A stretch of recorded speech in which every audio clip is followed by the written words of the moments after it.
Welcome to my channel.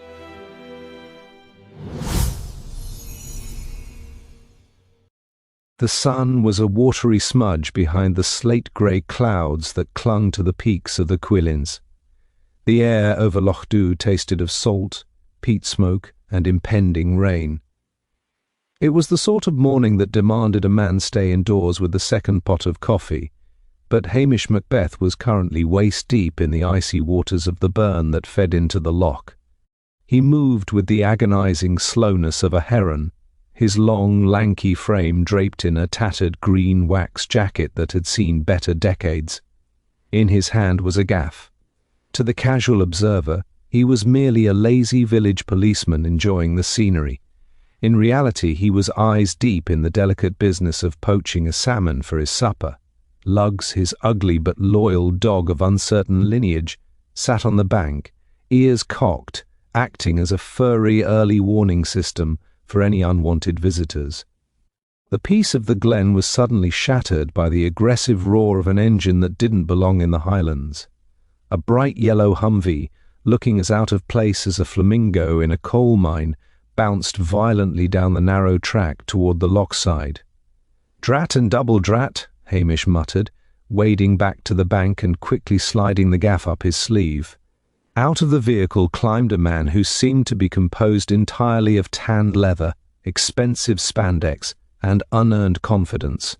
This was Marcus Thorne, a London fitness influencer who had recently purchased the old Macrae cottage and proceeded to offend every living soul in Lochdubh within 48 hours of his arrival. He had already complained about the smell of sheep, the lack of high-speed fibre-optic cables, and the unhealthy amount of fats in Mrs. Wellington's world-famous scones. "You there, Constable!"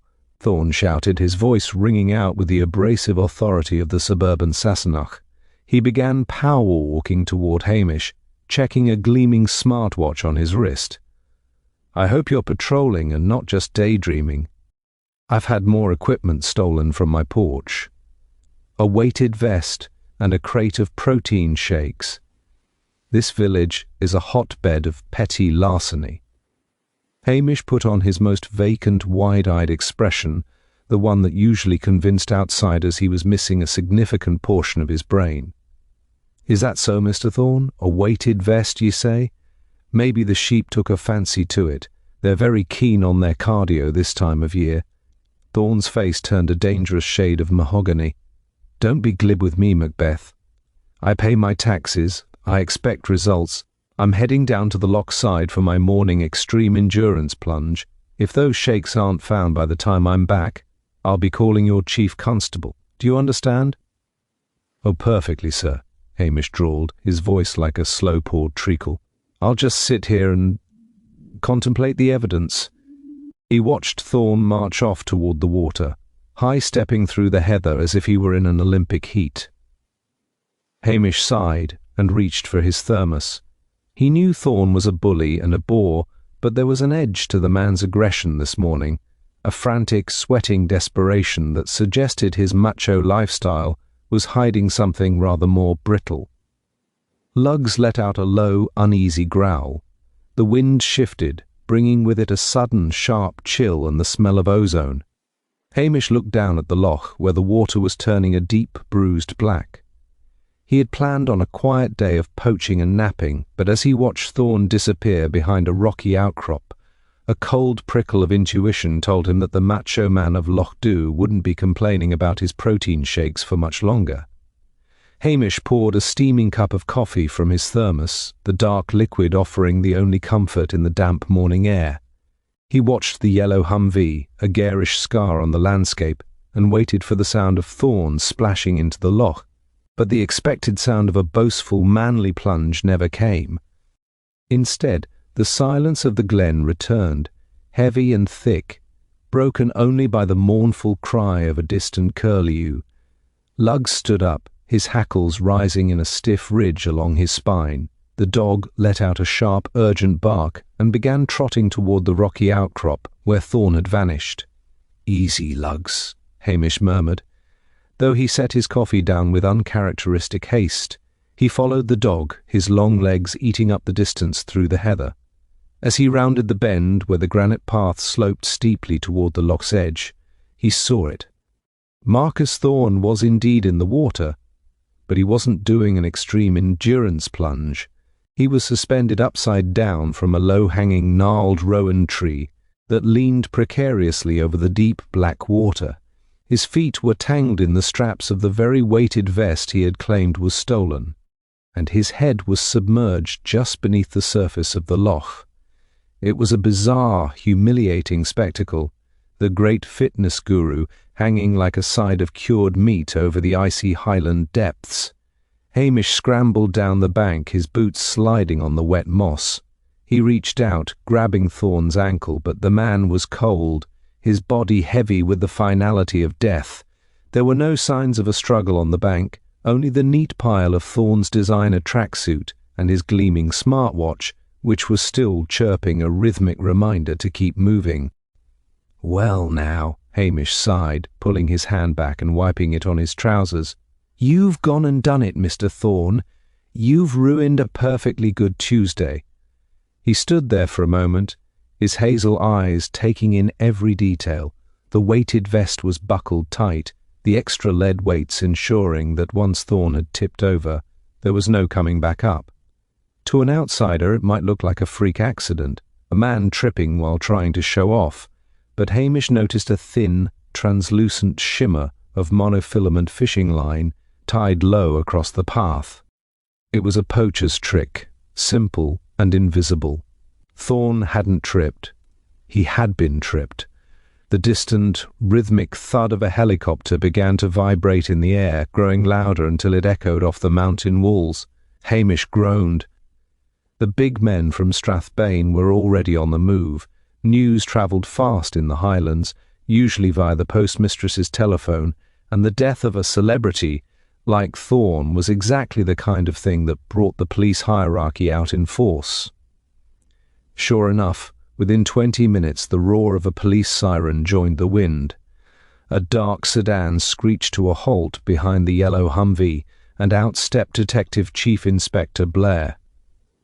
His face was already the colour of a ripe beetroot, and his suit jacket looked as though it were holding back an explosion of sheer, concentrated rage. Following him was the long-suffering Detective Sergeant Anderson, who looked at the hanging body and then at Hamish with an expression of profound apology. "Macbeth!" Blair bellowed, his voice echoing across the water like a foghorn. "What in the name of all that is holy are you doing just standing there? Have you no sense of decency? Get that man down." "I was waiting for the forensics, sir," Hamish said mildly, his voice dropping into that slow, rhythmic Highland lilt that always made Blair's blood pressure spike. "It's a delicate situation, you see.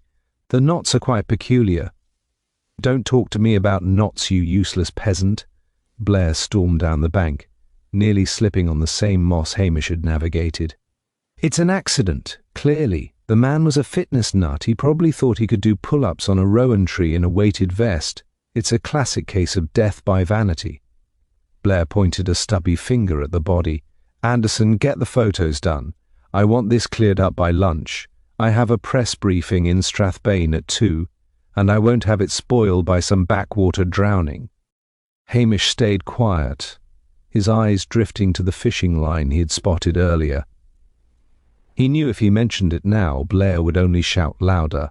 Instead, he whistled for lugs and began to back away from the scene, looking for all the world like a man who was happy to be relieved of duty. But as he trudged back toward the village, his mind was already turning over the list of people who had hated Marcus Thorne. It was a very long list, and Hamish Macbeth knew that the answer wouldn't be found in a forensics lab, but in the quiet, bitter corners of Lochdubh. The roar of Blair's voice faded into the misty Highland air as Hamish and Lugs climbed back toward the road. Behind them, the scene was a flurry of misplaced activity, with Blair barking orders at a weary Anderson, while the Macho man continued his undignified vigil over the water. Hamish knew he had been officially dismissed, which was exactly how he preferred it. When Blair was in a state of high-octane incompetence, It provided the perfect smokescreen for a policeman who preferred to work in the shadows of kitchen doors and public house snugs. The Lochdubh village was already abuzz with the news. In the Highlands, a death travels faster than a gale-force wind. By the time Hamish reached the main street, the very air seemed to hum with suppressed excitement. He bypassed the police station, his stomach giving a loud, traitorous growl that reminded him he hadn't actually eaten the salmon he'd been dreaming of. Instead, he made a beeline for the Lochdubh Hotel. In the kitchen, Mrs. Wellington was mid-flow, holding court with the postmistress, Mrs. Kennedy. Both women looked up as Hamish pushed open the heavy oak door. The smell of frying bacon and baking bread was so thick it was almost a physical embrace. "Aye, here he is," Mrs. Kennedy said, her eyes narrowing behind thick spectacles. "The man who let a celebrity drown on his watch. Is it true, Hamish? Did he really fall in with a bag of lead tied to his neck? They're saying in the village he was trying to prove he was stronger than the loch itself." Hamish didn't answer immediately. He moved toward the stove with practiced ease, lifting a clean mug from the rack and pouring himself a coffee. "It's a sad business, ladies. A very sad business indeed." Mr. Thorne was perhaps a bit too confident in his own hamstrings. He took a long, thoughtful sip of the bitter brew. "And I don't suppose he had many friends to tell him otherwise, did he?" Mrs. Wellington snorted, flipping a row of sausages with a vicious snap of her tongs. "Friends? The man had ego where his heart should have been. Do you know he tried to tell Archie MacLean that his sheep were unfit for the modern landscape, and he had the gall to come in here last week and ask for an egg-white omelette. In Lochdubh, I told him if he wanted bird food, he could go find a feeder in the woods." "He was arguing with someone yesterday," Mrs. Kennedy added, leaning in closer, her voice dropping to a conspiratorial rasp. "I saw him down by the pier, a woman, not from around here, too much makeup and a skirt that wouldn't have covered a modest prayer book. She looked like she wanted to push him in then and there. They were shouting about a contract or a brand, whatever that is when it's at home." Hamish nodded, absorbing the detail like a sponge. A mysterious woman, a dispute over brands, and a village full of people who felt Thorne had insulted their very way of life. It was a rich stew of motives. He leaned back against the warm Aga, looking every bit the lazy constable. "And did anyone see Mr. Thorne this morning before he went for his exercise?" Hamish asked mildly. "Only the curry boy," Mrs. Wellington said, sliding a plate of eggs and black pudding toward Hamish, without him having to ask. He said Thorne was in the right state, throwing his protein tubs into the bin because they weren't the right shade of blue. The man was a lunatic, Hamish. A fit lunatic, but a lunatic all the same. As Hamish tucked into the breakfast, his mind was far from the simple accident Blair was currently documenting. He thought about the monofilament line. To set a tripwire like that, you needed to know exactly when Thorne would be running, and you needed to know his route. It wasn't the work of a stranger, it was the work of someone who had been watching Macho Man with a very cold eye. Just as he was finishing the last of the black pudding, the door swung open again. It wasn't a villager this time. Priscilla Halberton Smythe walked in, looking effortlessly elegant, in a tweed jacket that cost more than Hamish's Land Rover. Her eyes met his, and for a second the cosy kitchen felt a little smaller.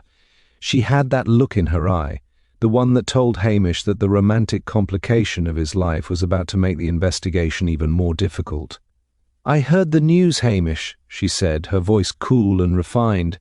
"The village is saying it was an accident, but I saw Marcus Thorne last night at the manor. He wasn't acting like a man who was planning on having an accident. He was terrified." Hamish lowered his fork, the mention of fear cutting through the comfortable grease of the black pudding.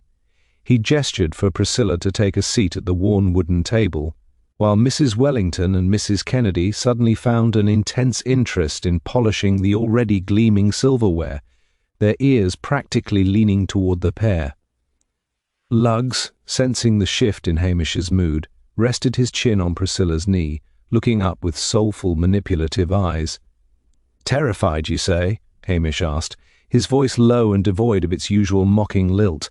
"A man like Thorne, with muscles on his muscles and a tongue like a whip, doesn't seem the type to be looking over his shoulder. What was it that had him so shaken, Priscilla? Priscilla sighed, pulling off her leather gloves and placing them neatly on the table. He came to the manor yesterday evening under the guise of offering my father a partnership in some new health retreat. But he couldn't keep his hands still, Hamish. He kept glancing toward the windows every time the wind rattled the glass. When a car drove up the gravel path, it was only the vicar coming for tea. Thorne practically jumped out of his skin. He muttered something about the price of a lie being higher than he could pay. The price of a lie, Hamish repeated, the phrase tasting bitter in his mouth. That's a heavy weight for a man to carry while he's trying to sell protein shakes.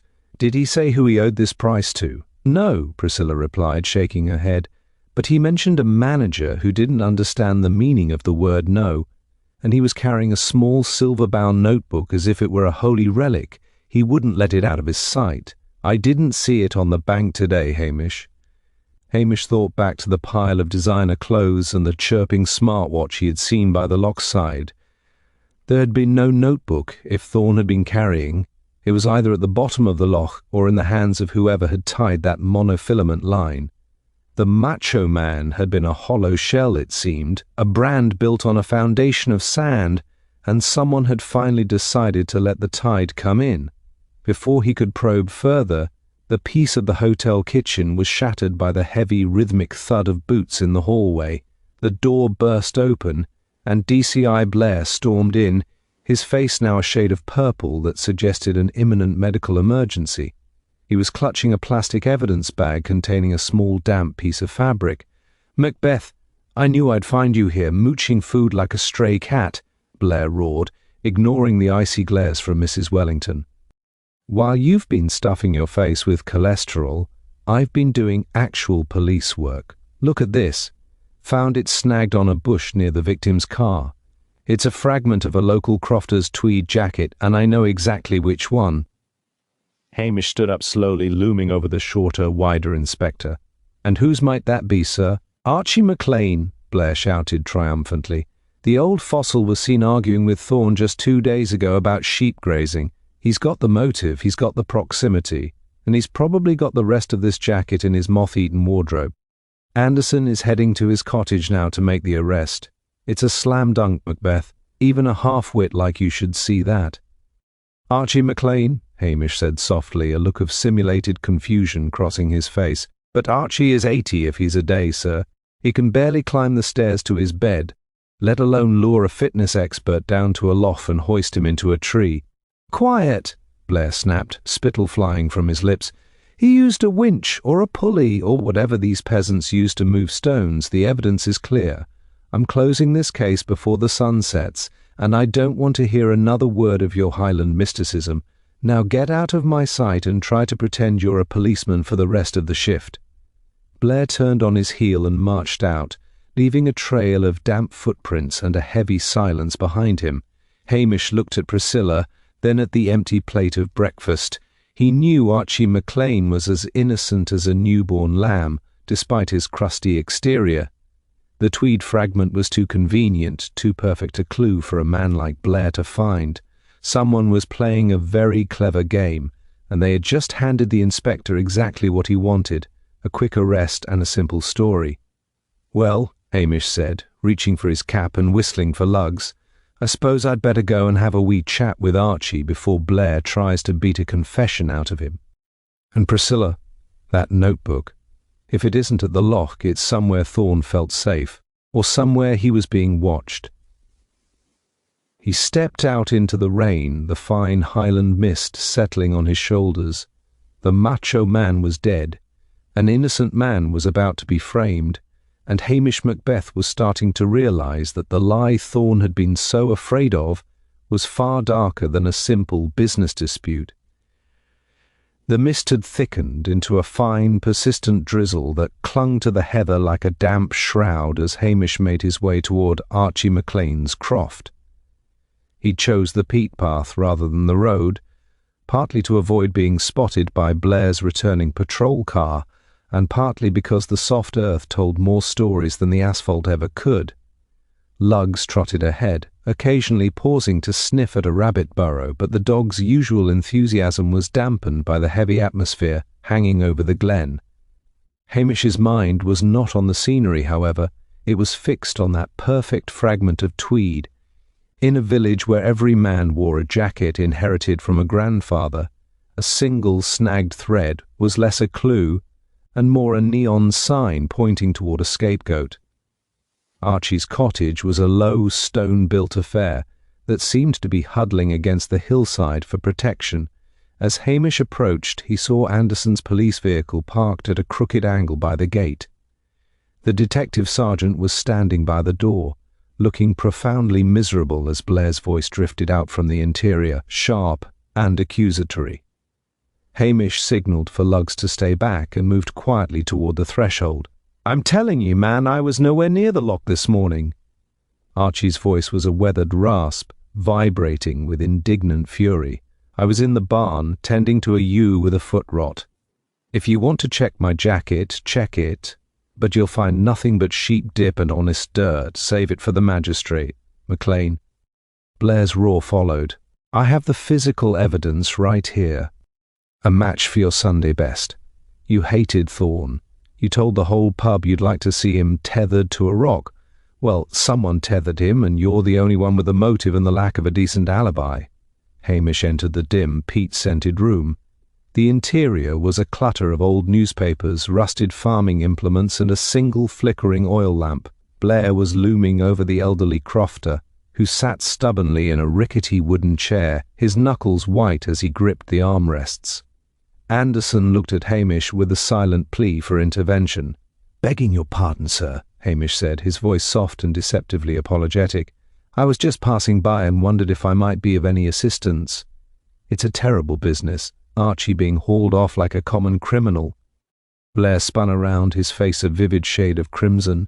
"Macbeth, I thought I told you to stay in the village. This is a crime scene, or at least the suspect's lair.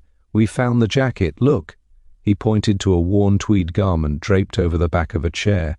A small jagged hole was visible on the left sleeve, matching the fragment in the evidence bag perfectly. Hamish walked over to the jacket, leaning down as if his eyesight were failing him. He didn't touch it, but he inhaled deeply. There was the smell of peat smoke, yes, and the faint, sour tang of sheep. But there was something else, a sharp chemical scent that didn't belong in a Highland croft. It was the smell of expensive citrus-scented laundry detergent, the kind sold in the fancy shops Thorne had frequented. "It's a very clean hole, sir," Hamish observed, squinting, "almost as if it were cut with a pair of embroidery scissors rather than snagged on a thorn bush. And tell me, Archie, when did you start using that fancy soap I can smell on your sleeve?" Archie blinked, looking confused. "Soap, I wash my clothes in the tub with a bar of sunlight when the mood takes me, Macbeth. I've no smelled like a lemon in my life." Blair scoffed, snatching the jacket up. "He's trying to confuse the issue, Anderson. The hole is there, the fragment is there. Take him to the car. I'll drive the evidence back myself." As they bundled the protesting Archie toward the door, Hamish stood quietly in the centre of the room. He wasn't watching the arrest, he was looking at a small rectangular impression in the dust on Archie's mantelpiece. Something had been moved recently, something about the size of a small notebook. He realized then that Thorne hadn't been afraid of a local crofter. He had been afraid of the manager Priscilla had mentioned, and that manager had been clever enough to use the village's own local tensions as a cloak for murder. Hamish felt a cold wave of realization. The silver-bound notebook wasn't at the bottom of the loch. It had been planted here, then retrieved by someone who knew Blair would be too blinded by his own arrogance to look past the obvious suspect. Thorne's lie was starting to unravel, and it was woven with threads far more dangerous than simple Highland tweed. He needed to find that woman Mrs. Kennedy had seen at the pier, the one who looked like she wanted to push Thorne in. She was the key to the brand, the lie, and the notebook that had vanished into the mist. The sound of the police car's engine faded into the damp silence of the hillside, leaving Hamish alone in the gloom of Archie's empty cottage. Lugs paced the floorboards, his nose working overtime on the spot where the jacket had lain. Hamish knew he had little time. Blair would be halfway to Strathbane by now, gloating over his masterful arrest, while the real killer was likely scrubbing the last of the citrus scent from their hands. Hamish stepped back out into the drizzle, his mind picturing the woman Mrs. Kennedy had described, the one with the short skirt and the heavy makeup who had been arguing with Thorne by the pier. In a village the size of Lochdubh, a woman like that didn't stay hidden. She stood out like a tropical bird in a flock of crows. He did not take Land Rover. Instead, he whistled for lugs and took the shortcut through the back gardens, a route that allowed him to observe the village without being observed in return. He headed toward the harbour, where the old fishing boats bobbed rhythmically against the stone quay. If she were a stranger and Thorne had been terrified of a manager, she wouldn't be staying in a local B&B where every movement was recorded by a sharp-eyed landlady. She would be somewhere anonymous, somewhere like the rental chalets on the far side of the bay, the ones Thorne had recommended to his high-net-worth followers. As he rounded the harbour wall, he spotted a sleek silver Mercedes parked haphazardly near the pier. It was a city car, low-slung, and entirely impractical for the Highland winter. Near the car stood a woman fitting the description perfectly. She was huddled in a faux fur coat, her hands shaking as she struggled to light a cigarette against the wind. Her makeup was indeed heavy, but even from a distance Hamish could see the dark circles under her eyes and the way her gaze darted toward every shadow. "It's a fickle wind for a smoke, miss," Hamish said, emerging from the mist with his hands tucked into his sleeves. He looked as harmless and unkempt as a passing shepherd. The woman jumped, nearly dropping her lighter. "Who are you? What do you want?" Her accent was pure London, sharp and defensive. "P.C. Macbeth, the local law," Hamish replied, offering a slow, disarming smile. "I was just wondering if you'd seen a silver-bound notebook. Mr. Thorne seems to have misplaced his, and since you were seen having such a spirited discussion with him yesterday, I thought you might have helped him find a safe place for it." The woman's face went pasty under her foundation. "I don't know what you're talking about. Marcus was a client. I'm his brand manager, Chloe Vane. I came up here to pull him out of this dump because he was losing his mind. He was becoming paranoid, imagining enemies everywhere." "Paranoid, was he?" Hamish drawled, moving a step closer. Strange thing for a man who spent his life telling people how to be alpha. And even stranger that he ended up tied to a tree with a poacher's tripwire. "You wouldn't happen to know anything about fishing line, would you, Miss Vane?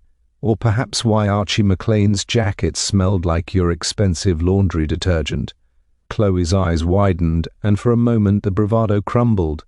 He was going to ruin everything. He wasn't some fitness god. He was a fraud, Macbeth. He'd had 3 heart procedures in 2 years, all hidden behind filters and clever editing. He was addicted to painkillers, and that notebook, it wasn't a diary. It was a list of every sponsor he'd defrauded, every lie we'd told to keep the money coming in. He was going to confess. He wanted to find his soul in the Highlands. Do you have any idea what that would have done to the agency? So you decided to help him find his soul at the bottom of the loch instead? Hamish asked quietly. "I didn't kill him," she hissed, though she looked ready to bolt. "I went to his house this morning to get the notebook before he could go to the press. It was gone. Someone got there before me. I've been waiting here for my driver, trying to figure out who else knew about his confession." Hamish watched her closely. She was terrified, yes, but it was the terror of a thief who had been outstolen. If she didn't have the notebook, and Archie certainly didn't have it, then there was a third player in this Highland drama, someone who knew Thorne's secret and had used it to orchestrate the perfect humiliating end for the macho man. His mind flashed back to the price of a lie Priscilla had mentioned. The motive wasn't just money or brand protection. It was something far more personal. "You stay by your car, Miss Vane," Hamish said, his voice hardening. "I suggest you don't try to drive that fancy toy in this weather. The roads can be very treacherous for those who don't know the way." He turned away, his heart thudding a slow, steady rhythm. He knew now that the clue wasn't the notebook itself, but the person who had moved it from Thorne's house to Archie's mantelpiece. Someone who knew the village, knew the police, and knew exactly how to make a man like Blair jump at shadows. He needed to find the one person who had been invisible during Thorne's stay, the one person who had been insulted the most by the Macho Man's presence. Hamish left Chloe Vane shivering by her silver Mercedes, her expensive cigarette glowing like a frantic signal in the gathering gloom. He didn't look back. The pieces of the puzzle were shifting in his mind, rearranging themselves from a tale of corporate fraud into something far more intimate and bitter. He walked back through the village, past the post office and the grocery store, noting how the locals watched him from behind their curtains. They were waiting to see if the stupid policeman would let Archie McLean rot in a cell, or if he would see what was right in front of his nose. His mind returned to citrus scent on the jacket and the missing notebook.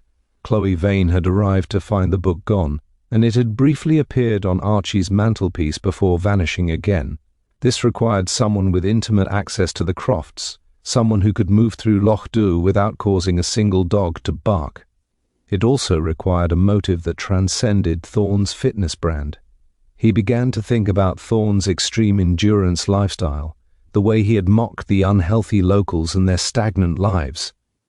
Thorne hadn't just insulted the food, he had targeted the pride of the men and the hearts of the women.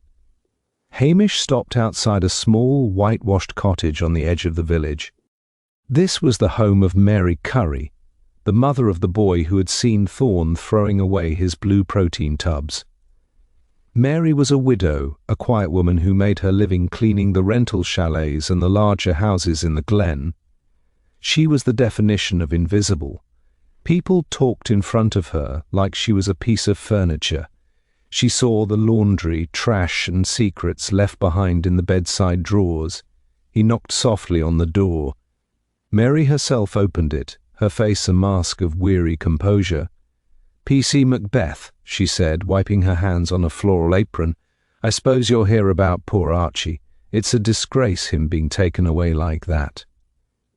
"It is indeed, Mary," Hamish said, stepping into the warm small kitchen. It smelled of bleach and lemon, the exact citrus scent he had detected on the tweed jacket. "I was just wondering if you'd finished cleaning Mr. Thorne's place. He'll no be needing the service anymore, but I imagine there's a lot of clutter to be cleared out." Mary turned to the stove, her back to him. "I did a final sweep this morning. The man was a pig, despite all his health talk. Pills everywhere, Macbeth. And the way he spoke to my boy, calling him a lazy lump because he couldn't run a mile in 5 minutes. It wasn't right." "No, it wasn't," Hamish agreed, his eyes roaming the kitchen. There, tucked under a pile of folded tea towels, was a glimpse of silver. "But you know, Mary, Thorne was a fraud. He had a weak heart and a heavy addiction. That silver notebook of his, the one with all the names in it, it's worth a lot of money to the right people, or a lot of peace to the wrong ones." Mary froze, her hand gripping the kettle's handle. "I wouldn't know about that." "I think you would," Hamish said gently. "I think you saw that notebook while you were cleaning. Maybe you even read it. Maybe you saw that Thorne was planning to use his confession to destroy the agency Chloe Vane runs, an agency that, if I recall correctly, Thorne was planning to leave in total debt, including the wages of the local staff he never bothered to pay. And then there was the matter of how he treated your son." Hamish realized the price of a lie wasn't just about Thorne's health, it was about the people he had stepped on to build his pedestal. Mary Curry had seen the vulnerability behind the macho facade. She had seen a man who was physically failing but still had the breath to bully a child and cheat a village. But Mary wasn't a killer by nature, she was a mother. To pull off a feat like the rowan tree, she would have needed help.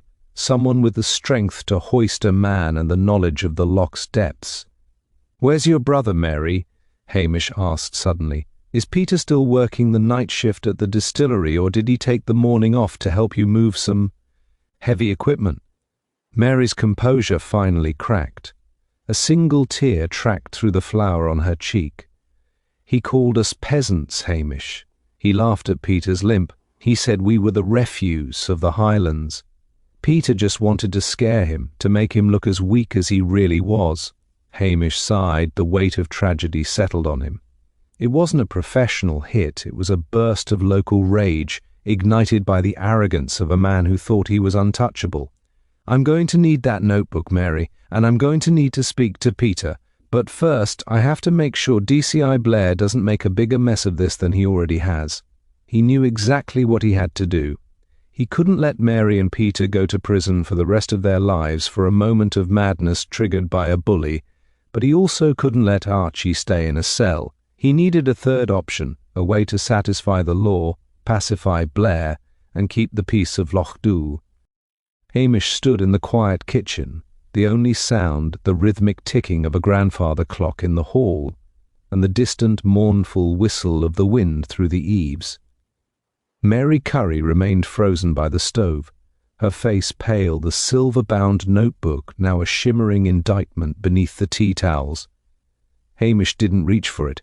He knew that if he took the evidence now, the cold machinery of the law, driven by the blustering, career-hungry DCI Blair, would grind Mary and her brother Peter into the dust. The Macho man had been a hollow fraud, but his death was a gravity that threatened to pull the innocent down with him.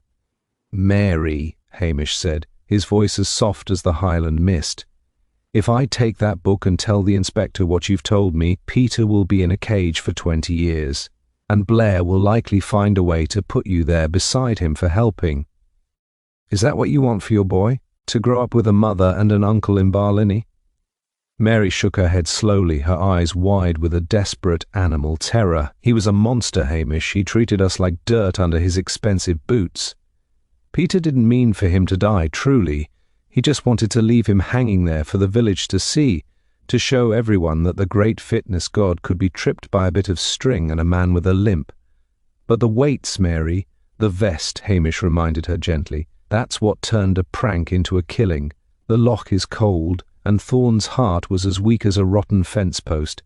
You cannot play with the elements in the Highlands and expect them to be kind." He leaned against the doorframe, his mind spinning a web of deception that would satisfy the requirements of justice without destroying the fabric of Lochdubh. He needed a villain that Blair could stomach, someone flashy, someone from the south, and someone who already had a motive. He thought of Chloe Vane, the brand manager currently shivering by her Mercedes, her pockets full of lies and her agency on the brink of ruin. "Listen to me," Hamish said, stepping closer. "I'm going to take that notebook, but I'm not going to find it here, and I'm not going to find it in Archie's cottage. I'm going to find it in the silver Mercedes down by the pier. Chloe Vane has already told me that Thorne was going to ruin her business. She has the citrus perfume, she has the motive, and she has the arrogance to think she could frame a local crofter like Archie." Mary looked up, a glimmer of hope appearing in her tear-streaked eyes. But what about Peter? What if they find the winch he used? Peter is going to take that winch and drop it into the deepest part of the loch tonight," Hamish commanded, "and then he is going to go to work at the distillery and stay there. As for the notebook, I'll handle the placement. But I need you to give me something of Thorne's, something personal that was never found." Mary reached into her apron pocket and pulled out a small gold-plated whistle Thorne used to wear around his neck to motivate his followers. It was a gaudy, expensive thing, now dulled by the damp. "Perfect," Hamish murmured, slipping the whistle into his own pocket. "Now stay inside, Mary. Keep your fire lit and your door shut. If anyone asks, I was never here. I was too busy being lazy and clueless up by the hotel." He whistled for lugs and retreated into the drizzle. The darkness was his ally now. He made his way down toward the harbour, the silver notebook tucked firmly under his jacket. He could see the lights of the Lochdubh Hotel glowing in the distance, where Blair was likely celebrating his successful arrest of Archie McLean with a large whisky. Hamish moved like a shadow through the back alleys, reaching the silver Mercedes. Chloe Vane was nowhere to be seen. She had likely retreated into the hotel to find a drink of her own. With the practiced ease of a man who had spent years bypassing the locks on garden sheds and salmon crates, Hamish slipped the notebook and the gold whistle into the glove compartment of the car. It was a cold, calculated move, but Hamish felt no guilt. Chloe Vane had been complicit in Thorne's frauds, and she had been perfectly willing to let Thorne continue his bullying as long as the checks cleared. Now she would serve as the final piece in a puzzle that would lead DCI Blair far away from the Currys and the simple, vengeful heart of the village. As he walked away, Hamish looked up at the stars beginning to peek through the clouds. The trap was set. Now all he had to do was play the fool one last time and let Blair's own vanity do the rest. The street lamps of Lochdubh flickered to life, casting long wavering shadows across the wet cobblestones as Hamish made his way toward the hotel. The drizzle had ceased, but the air remained heavy with the scent of salt and damp earth. He could see the silhouettes of the villagers gathering in small, hushed clusters near the harbour, their faces illuminated by the orange glow of their cigarettes. They were waiting for the next act in the drama, and Hamish was about to give it to them. He paused at the hotel entrance, smoothing his hair and adopting an expression of profound, wide-eyed bewilderment, the look of a man who had lost his way in his own thoughts. Inside the lounge, the atmosphere was thick with the smell of stale tobacco and DCI Blair's triumph. The inspector was leaned back in a leather armchair, a glass of malt in one hand and a cigar in the other, lecturing a weary-looking Sergeant Anderson on the virtues of instinctual policing. Archie McLean was nowhere to be seen, likely sitting in the back of a police van, nursing his bruised pride and a cold temper. "Ah, Macbeth, come to congratulate me on the swiftest arrest in the history of the Highlands?" Blair roared, his face glowing with a self-satisfied heat. "I've just been telling Anderson here that a real detective doesn't need to mooch for clues. He just follows the evidence, and the evidence led straight to that old savage McLean." "It did indeed, sir," Hamish said, his voice a study in hesitant uncertainty. "A masterful piece of work. But I'm afraid I've gone and stumbled onto something that might, well, it might make the paperwork a bit more complicated for you. I was just passing by that silver Mercedes down by the pier, the one belonging to that London woman, Miss Vane." Blair's eyebrows shot up. "And? What of it? Is she complaining about the lack of valet parking?" "No, sir. But the window was cracked open and I saw something, well, it looked like a silver notebook. And a gold whistle, just like the one Mr. Thorne wore. I thought I should mention it, though I'm sure there's a perfectly reasonable explanation for a brand manager to be keeping the victim's personal effects in her glove box." The effect on Blair was instantaneous. The cigar was forgotten, and the glass of whiskey hit the table with a rattle. The prospect of a bigger fish, a flashy, wealthy outsider from London, was far more appealing to Blair's vanity than a local crofter with no press value. A corporate conspiracy was a headline. A dispute over sheep was merely a chore. A notebook, the victim's whistle? Blair scrambled to his feet, nearly tripping over Lugs, who had strategically positioned himself in the inspector's path. "Anderson, get the keys. Why wasn't that vehicle searched?" "Macbeth, if you've let her tamper with evidence, I'll have your badge." "I haven't touched a thing, sir," Hamish promised, trailing after the stomping inspector. "I just thought it looked peculiar. But then I'm only a village copper. I likely don't understand the complexities of these high society relationships." The small procession marched down to the pier, where Chloe Vane was just emerging from a local shop, clutching a bottle of gin. When she saw the police descending on her car, her face went from pale to ghostly. Blair didn't wait for pleasantries. He wrenched open the passenger door, and within seconds he emerged with the silver-bound notebook and the gold whistle held aloft like holy relics. "Well, well, Miss Vane," Blair purred, his voice dripping with a predatory delight. "It seems you've been a very busy girl, trying to frame a poor local crofter while you hid the evidence of your own motive. I suppose you thought we peasants wouldn't think to look in a Mercedes." Chloe looked from the notebook to Hamish, who was standing at the back of the crowd, with an expression of gormless surprise. I've never seen those. Someone put them there. This is a setup. The oldest story in the book," Blair sneered, signalling for Anderson to bring the handcuffs. You had the motive, the fraud, the debt, the brand. You had the proximity, and I imagine we'll find that citrus soap of yours matches the scent on the evidence. Chloe Vane, I'm arresting you for the murder of Marcus Thorne. As the handcuffs clicked shut and Chloe was led away, screaming about lawyers in London, Hamish caught Anderson's eye. The sergeant looked at the car, then at the notebook, and finally at Hamish. There was a flicker of realization in his gaze, a suspicion that the stupid policeman had just played the most elegant game of his career. But Anderson was a tired man who valued his own peace, and he simply nodded once before climbing into the car. Hamish stood alone on the pier as the blue lights faded into the distance. The Macho man was solved, the crofter was free, and the village was safe from the prying eyes of the city press. He whistled for lugs, his mind already drifting toward the warmth of his own hearth and the pot of stew he had left simmering. He had done his duty, in his own fashion, and for now, the following morning, the sun finally made a proper appearance, burning off the last of the treacherous Highland mist and turning the waters of the loch into a sheet of hammered silver. At the police station in Lochdubh, the atmosphere was thick with the scent of floor wax and DCI Blair's ego. The inspector was pacing the small office, his chest puffed out so far that his waistcoat buttons looked to be under extreme aerodynamic stress. He was waiting for the chief constable to return his call, having already disclosed the success of the operation to a friendly contact at the Strathbane Gazette.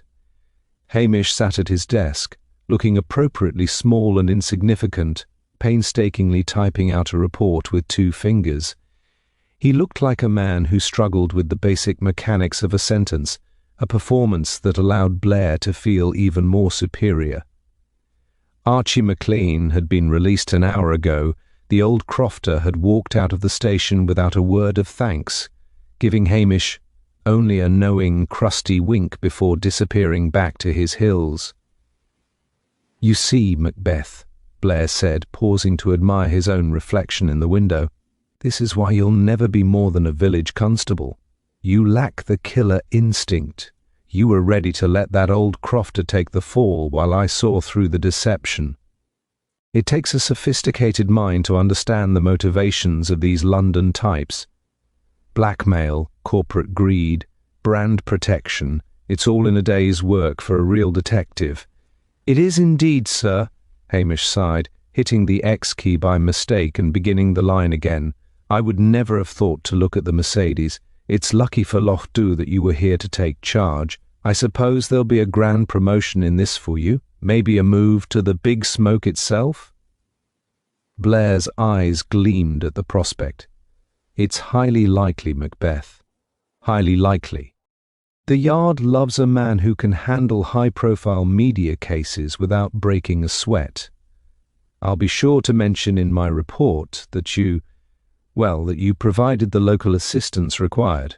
Don't want you getting ideas about coming with me, though. You're strictly Highland stock." "Oh, heaven forbid, sir," Hamish said, looking horrified at the very suggestion. "I've no stomach for the city. I'm quite happy here with my sheep and my dog. I'd only be a burden to a high-flyer like yourself." Blair snorted, satisfied that the hierarchy had been properly maintained. He snatched the unfinished report from Hamish's desk, scrawled a large aggressive signature at the bottom, and marched toward the door. "I'm off to Strathbane for the formal press conference. Try not to drown celebrities while I'm gone. And for heaven's sake, Macbeth, buy a new jacket. You look like a hedge fund manager who's lost everything in a gorse bush." With a final, self-important flourish, Blair slammed the door. Hamish watched through the window as the police car sped away, its siren giving a short, triumphant blip as it cleared the village limits. The Macho Man case was over. Chloe Vane was being transported to a remand centre, where her high-priced lawyers would eventually find a way to mitigate her sentence for evidence tampering, but she would never return to Lochdubh. The Currys were safe, the secret of Peter's winch was at the bottom of the loch, and the village was once again a place of quiet, simmering grudges and beautiful, lonely landscapes. Hamish stood up and stretched his lanky frame, the deceptive laziness dropping away to reveal a man of calm, focused intelligence. He whistled for Lugs, who emerged from under the desk with a wag of his scraggly tail. "Well, Lugs," Hamish murmured, pulling on his tattered wax jacket. "The big man is gone, the credit is his, and the piece is ours. I think it's time we went and checked on that burn again. I still haven't had my salmon, and the day is far too fine for actual work." He walked out into the crisp Highland air, the weight of the investigation lifted from his shoulders. He passed the hotel where Mrs. Wellington gave him a thumbs up from the kitchen window and headed toward the hills. He had survived another disruption, outwitted the bureaucracy, and kept his beloved home exactly as it was meant to be. As he reached the Lochside, he saw the rowan tree, still leaning over the water, a silent witness to the vanity of man. Hamish didn't look long. He had a supper to catch and a life to live, and in Lochdubh, those were the only things that truly mattered. The village of Lochdubh had settled back into its usual comfortable rhythm of watchful silence and mild eccentricity by the time the afternoon shadows began to lengthen across the harbour. The yellow Humvee had been towed away, a garish memory removed from the landscape, and the local talk had already shifted from the scandalous death of Marcus Thorne to the much more pressing issue of the upcoming village bake-off. Hamish walked slowly toward the Lochside, his gait loose and unhurried, the very picture of a man with nowhere to be and nothing of importance on his mind. Lugs trotted ahead, his tail a happy metronome as they navigated the path through the gorse. Hamish reached the rocky outcrop, where he had first encountered the Macho man only 24 hours earlier. The rowan tree stood silent, its gnarled branches no longer burdened by the weight of a dying fraud. He sat on a flat stone, pulled out a small pocket knife, and began idly whittling a piece of fallen wood. He wasn't thinking about Thorne's heart condition or Chloe Vane's legal troubles. He was thinking about the way the light hit the water, and the way a village protects its own when the world outside tries to tear it apart. "I thought I might find you here, contemplating the mysteries of the universe," a voice said from behind him. Hamish didn't turn around. He knew the refined, melodic tone of Priscilla Halberton Smythe anywhere. She stepped up beside him, her boots clicking softly on the stone. She looked over the loch, her expression thoughtful. "DCI Blair has been in the news. He's taking full credit for uncovering a sophisticated web of urban deceit. He even suggested he might be up for a Queen's Police Medal." "It couldn't happen to a more deserving man," Hamish drawled, a faint, mischievous glint in his hazel eyes. "The more medals they give him in Strathbane, the less likely he is to come back here and shout at my dog. It's a small price to pay for the peace of the glen, Priscilla." Priscilla looked at him, her blue eyes searching his face. "You're a terrible liar, Hamish Macbeth. You know as well as I do that Chloe Vane didn't have the strength to hoist that man, even with a pulley, and I suspect that silver notebook didn't walk into her Mercedes on its own. You've let a killer walk free today." Hamish stopped whittling and looked up at her, his expression turning uncharacteristically grave. "In the Highlands, Priscilla, we have a different way of weighing things. Marcus Thorne wasn't just a man who lied about his fitness. He was a man who tried to poison the spirit of this place. He bullied the weak, he cheated the honest, and he mocked the very people who gave him a home. Sometimes the loch decides when a debt has been paid. I didn't let a killer walk free. I let a village heal." Priscilla was silent for a long moment, the wind tugging at her hair. She understood the unspoken code of the North, the one that Hamish lived by even when he was wearing the uniform of the Queen. "And Archie MacLean—" "Archie is back with his sheep," Hamish replied, returning to his whittling. "He's a bit grumpier than usual, which is a sign of good health, and Mary Curry's boy is back at his studies, no longer being told he's a lazy lump by a man who was dying of his own vanity. I'd say justice was served, even if it wasn't the kind they teach at the police college." He stood up, brushing the wood shavings from his trousers. The sun was dipping below the horizon now, painting the sky in streaks of crimson and violet. It was the end of a long, strange chapter in Lochdubh's history. But for Hamish it was just another day in the life of a man who preferred tea to glory and silence to the spotlight. "Come on, Lugs," he called, whistling for the dog. "There's a pot of stew waiting on the stove, and if I'm not mistaken, Mrs. Wellington left a raspberry tart on the station doorstep as a thank you for my hard work. It would be a crime to let it go to waste." As they walked back toward the village, the first stars began to appear. Hamish Macbeth was a simple man, or so he wanted the world to believe. He was the smartest man in the glen, the guardian of its secrets, and the only person who truly knew why the Macho man had met his end.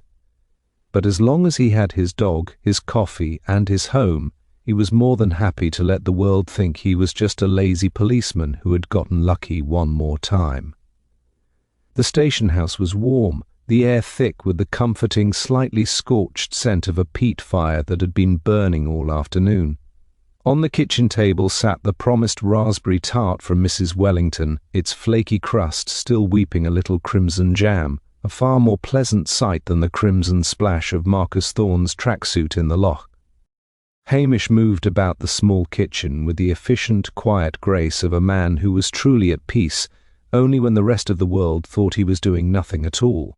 He poured himself a final mug of coffee, thick and black enough to stand a spoon in, and sat by the window.